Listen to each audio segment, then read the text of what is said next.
આજના કાર્યક્રમને આપણે લઈ જવો છે 2 દિવસ પછીના દિવસે, એટલે કે 21 જૂન અને સાથે જ આંતરરાષ્ટ્રીય યોગ દિવસ. અને યોગ દિવસની ખાસ વાતચીત કરવા માટે આપણી વચ્ચે આકાશવાણીના સ્ટુડિયો પર ઉપસ્થિત છે એક એવી યુવા પ્રતિભા જે વસ્તુતઃ યુવા કેવો હોય એનું એક ઉત્તમ ઉદાહરણ છે. આપણી વચ્ચે છે શ્રી મહર્ષિભાઈ ઠક્કર કે જેઓ યુવા ભારતના ઉત્તર ગુજરાતના ઉપાધ્યક્ષની સાથે યોગાસના ભારતની એજ ફ્રોડ અને એન્ટી ડોપિંગ કમિટીના સભ્ય તરીકે રમતગમતમાં પારદર્શિતા અને નૈતિક મૂલ્યોના સંવર્ધન માટે કાર્યરત છે. તો આવો યોગ વિશે તેમની પાસેથી જાણીએ અવનવી વાતો અને સાંભળીએ કે આજની યુવા પેઢી રોજિંદા જીવનમાં યોગને કેવી રીતે જોડી શકે.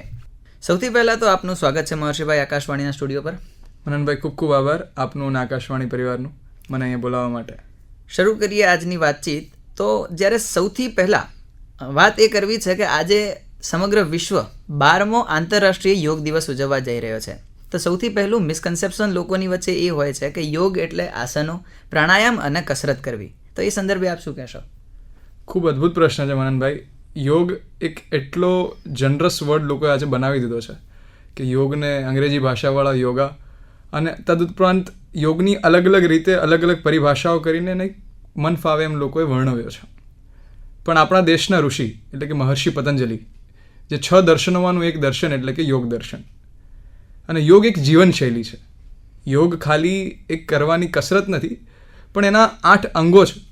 અને 8 અંગોનું એક ભાગ છે એ આસન અને પ્રાણાયામ. બીજું ભાગ, આ જે 2 ભાગ છે એને મોટાતર લોકો એને જ યોગને ગણીને બેઠા છે.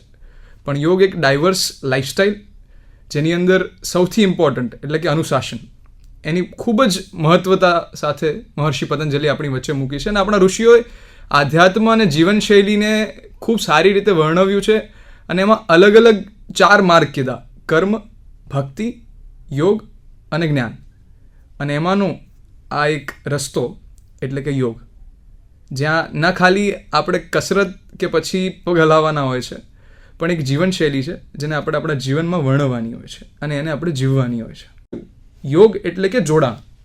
અને જોડાણ માટે તમે જ્યાં છો ત્યાં પોતાનું 100% આપવું, એ જ પ્રેઝન્સ ઓફ માઇન્ડ છે. એના માટેની અવેરનેસ. એ જ વાતને ક્યાંક ને ક્યાંક ભગવદ્ ગીતાની અંદર કૃષ્ણ પણ કહે કે યોગ કર્મશુ કૌશલમ, કર્મમાં કુશળતા એ જ યોગ છે. અત્યારના સમયની વાત કરીએ ને તો આજે કોઈ પણ વ્યક્તિ હોય, જેન ઝીની વાત કરો કે મિલેનિયલ્સ કહો, દરેક લોકોને મોબાઈલનું એક પ્રકારનું એડિક્શન છે. ને એ મોબાઈલના એડિક્શનના કારણે ધીમે ધીમે કરતાં આપણું જે અટેન્શન સ્પાન છે ને એ ક્યાંક ને ક્યાંક ઘટતો જાય છે. જેના કારણે જે તમે મનની એક સ્થિતિની વાત કરી કે એકાગ્રતા લાવવી ને એ આજની તારીખમાં એક ચેલેન્જ છે. તો એ ચેલેન્જને આપણે યોગના માધ્યમથી કેવી રીતે ગ્રેજ્યુઅલી ઓવરકમ કરી શકીએ? ખૂબ અદ્ભુત